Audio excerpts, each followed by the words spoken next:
ஒரு பெண் என்பதை மனதில் வைத்து பெண்ணால் முடியாதது எதுவும் இல்லை, பெண்ணால் சாதிக்க முடியாதது இந்த உலகத்தில் எதுவுமே இல்லை. என்னால் முடியும், என்னால் முடியாதது என்று எதுவும் கிடையாது.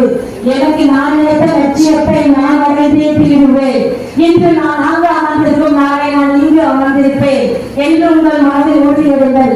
நீங்கள் எந்த துறையை தேர்ந்தெடுத்தாலும் அந்த துறைக்கு போவதற்கு தெளிவாக இருங்கள்.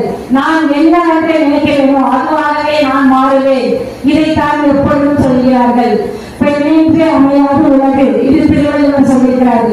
பெண்ணை பற்றி பாடாதவங்க யார் இருக்கிறாங்க? ஆனா இதை எல்லாத்தையும் மறந்துட்டு ஒரு கண்ணதாசனுடைய பாடல் உண்டு, அது ஒரு நகைச்சுவையா சொல்லியிருப்பாங்க.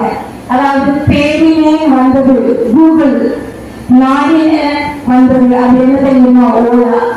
அப்புறம் வாசலில் வந்து நாடினே வந்தது பிளிப்கார்ட்டும் அமேசானும், வாசலில் வந்தது ஓலாவும் உபயோகம், வாழ்க்கையை தந்தது என்ன தெரியுமா? matrimony.com. சொல்லியே இங்கு கொடுத்திருக்கும் நேரமோ சுருக்கம், கருத்தோ பெருக்கம். இதற்கு மேலும் நான் பேசிக்கொண்டே இருந்தால் ஏற்படும் சுணக்கம்.